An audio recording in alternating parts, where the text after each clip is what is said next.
Welcome to Dead Folks Tales. I'm Nola Nash. Let's talk about dead people. Dancing under the bio moon.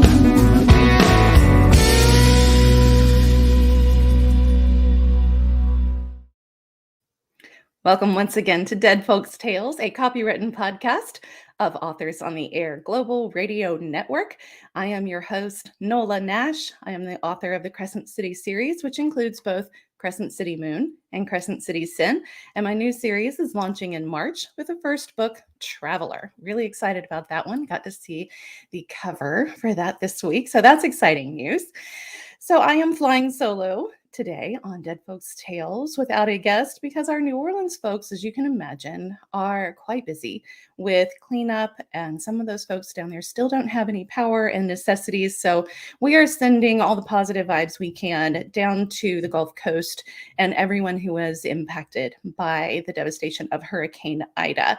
So we're keeping you guys in our thoughts. We are hoping that the recovery efforts are going well. Please reach out and let me know if there is any way that I can help you guys, any encouragement I can offer. Just know that we are really sending all of those great thoughts down there to you. You're always on our minds, of course. So tonight, I am going to be telling you a story. Curl up, pour yourself a drink, and get ready, because today we are talking about the Devil's Mansion in New Orleans. So the devil might have gone down to Georgia, but he lived in New Orleans. Now, you might think, well, okay, great place for the devil to live, right? I mean, come on. What city doesn't really scream, hey, Satan, come move in?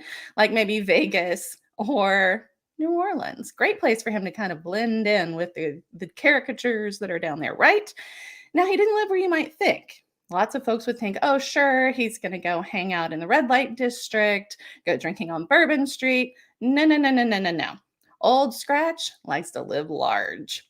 So Satan decided, I think the Garden District is the place for me, because, yeah, that's where I'd put him. So he decides he's going to move in down on 1319 St. Charles. So it's about 1820. The devil moves into New Orleans, gets himself settled in over there on St. Charles. In 1840, he decides, I think I'll get married. So he marries Madeline Freneau.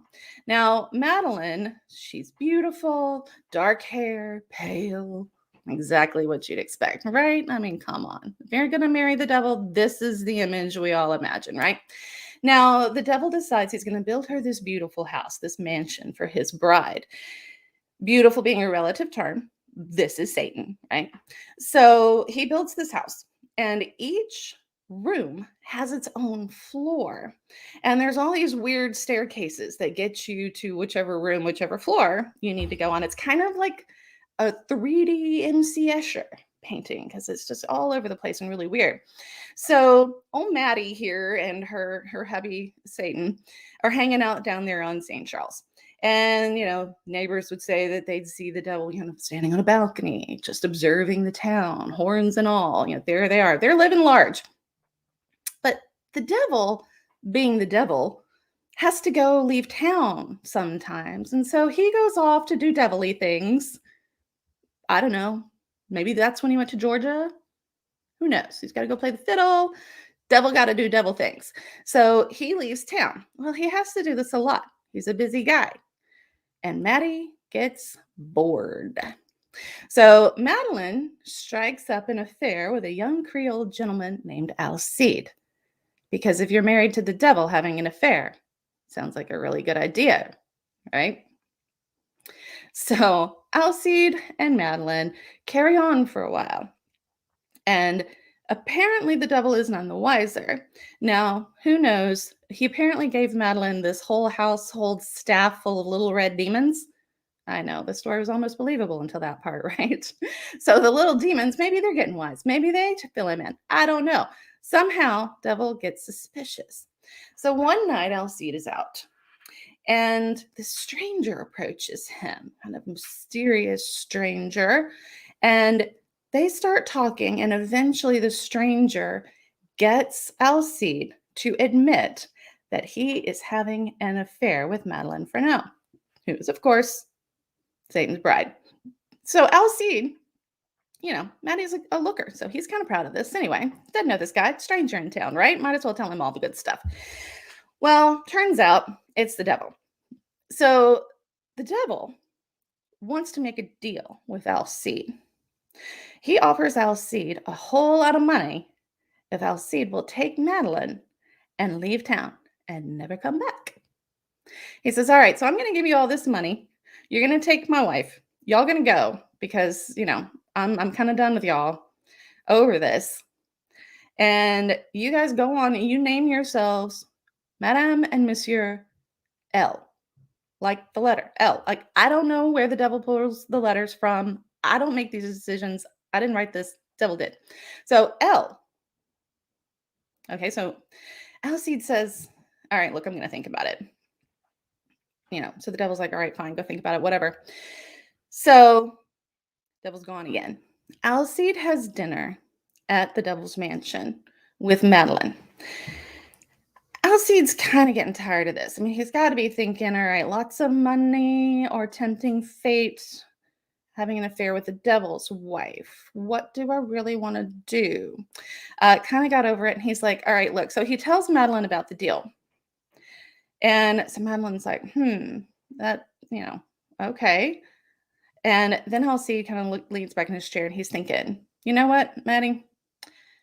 I think I'm going to leave town. Well, Maddie thinks that Alcide means, okay, we're going to take the devil's deal. We're going to take the money. You and I are going to leave. It's going to be great. Fine. We get to be together. Yay. Happy ending. Wrong. Alcide meant by himself. He had just gotten tired of this whole song and dance with Madeline. And so he's decided he's going to go. Well, Madeline, a woman scorned here, been living with the devil, apparently, take on a few of his traits here. Maddie gets mad. I mean, mad as hell, literally. So Maddie attacks Alcide and strangles him with her dinner napkin to the point where she has ruptured a vessel in his neck. Blood goes everywhere. It is all over the tablecloth, all over the curtains, all over everything, all over Madeline. And Madeline is standing there covered in Alcidicide and just a mess. The devil comes in. Of course he comes in then, right? Because that's good timing. Devil comes in and he's like, all right, look, I'm over you. This is not good. So you know what, Maddie, we're done. Just done. I've had enough. The devil takes Madeline and Alcide's body, takes them up to sit out on one of the balconies, and he has his own dinner. Only what he has for dinner is Madeline and Alcide.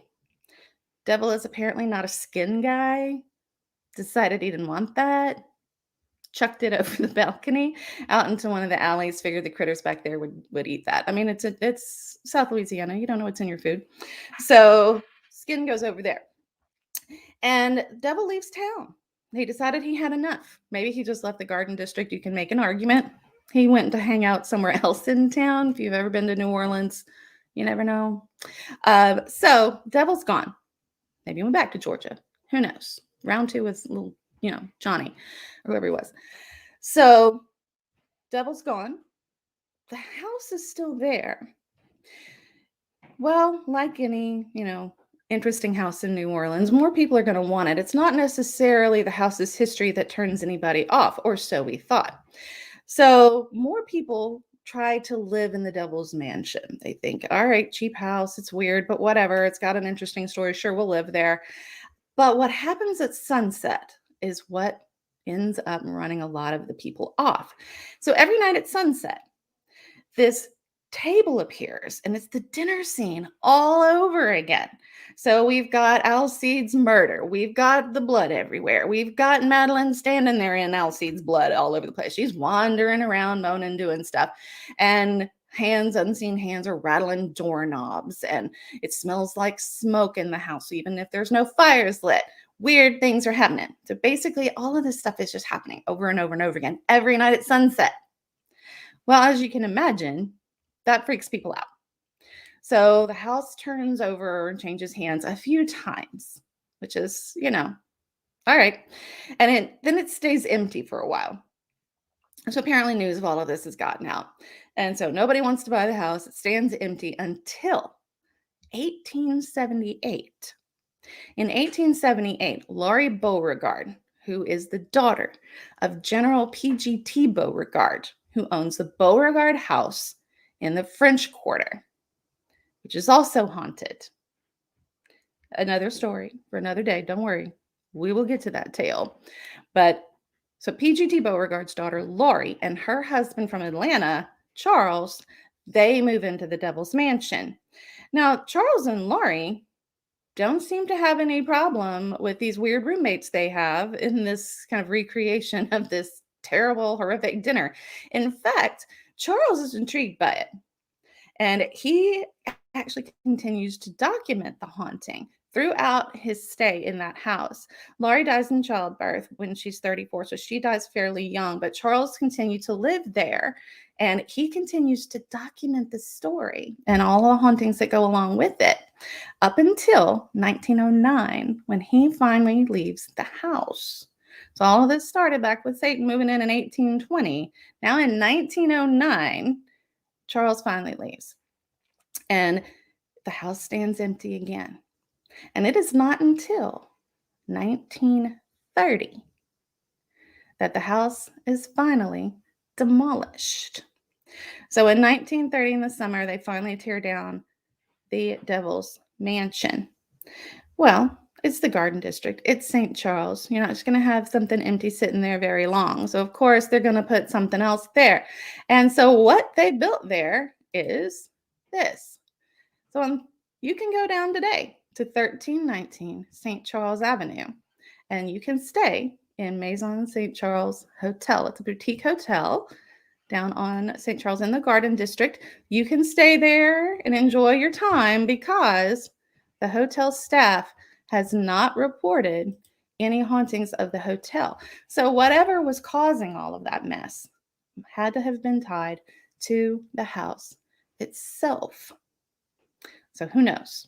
Perhaps the devil did live in New Orleans, in the Devil's Mansion, when you don't have the house anymore.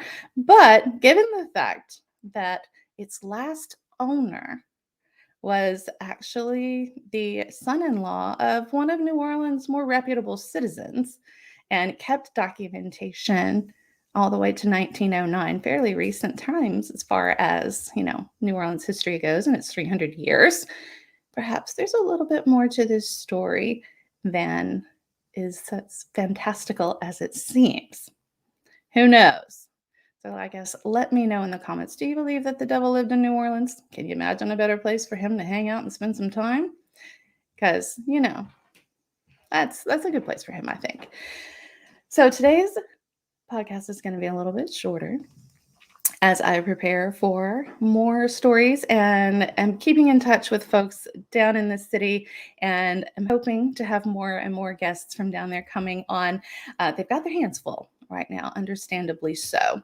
So we want to make sure that we are sending out all the positive vibes we can. I know things are slowly improving. Folks are getting some power back. There have been a lot of stories that in the major news outlets that are not always shining the brightest light on situations like that. But the things that I have seen from folks that are there has been some real demonstration of humanity down there. Neighbors helping neighbors, folks going out of their way to help strangers, to help their community to rebuild after Katrina, after the storm. And that is what the folks down there tend to refer to it simply as, is the storm. We learned how resilient the city of New Orleans is. Nothing's going to get her down. And so she may get knocked down, but she's not going to stay for long. So with all of those neighbors helping neighbors, and yeah, there can be bad things that come out of this stuff too. There's always going to be those people too, right? But we know we've had some great folks helping out. And so thank you to those who have sent their aid down there, that have been helping each other in these very difficult times with no power, in the heat of Louisiana. If you've ever been down there, y'all, having no electricity this time of year is just miserable. It's been a difficult time for those folks, and it's great to see all of the great things that are going on with the neighbors as they're starting to kind of get back onto their feet. And the city will be back before you know it. And we will have lots of guests coming on from down there. One of my good friends, John McCusker, he runs the 1811 Kid Ory House Museum down in Laplace. The eye of the hurricane went over Laplace. And John and his assistant, Charlotte, worked through the night during the hurricane to save the artifacts that are there from Kid Ory's musical career and precious things from the relics from the 1811 slave uprising. And John, Charlotte, y'all are amazing. If you are watching this, please know that your heroics are appreciated. History, of course, being near and dear to me. And it is truly special what you guys did. They were laying tarps down. They were moving artifacts as one of the windows blew out. Rain was coming in. They rode that storm out in all of its viciousness to save the work that they had worked so hard on. I've had the privilege of being in that museum before it opened and after it opened, and they've truly done a spectacular job. It is painful to watch so much of their work be damaged, but just a huge shout out to everyone who worked so hard during that storm and in its aftermath. And so we look forward to hopefully having John on one day to tell us about that night, because talk about a tale to be told. What a night that was for them. So without any further ado, thank you for joining me for tonight's story, The Devil's Mansion. Thank you for joining me on Dead Folks Tales. We will be back again next week with yet another story. This has been Dead Folks Tales, a copywritten podcast of Authors on the Air Global Radio Network. And for myself, Nola Nash, from our executive producer, Pam Stack, and our amazing, amazing dude that handles all the fun stuff that it's the tech stuff I can do, Roman Siriton. Thank you so much for watching. Thank you so much for listening. And we will see you next time. Dancing under the fire.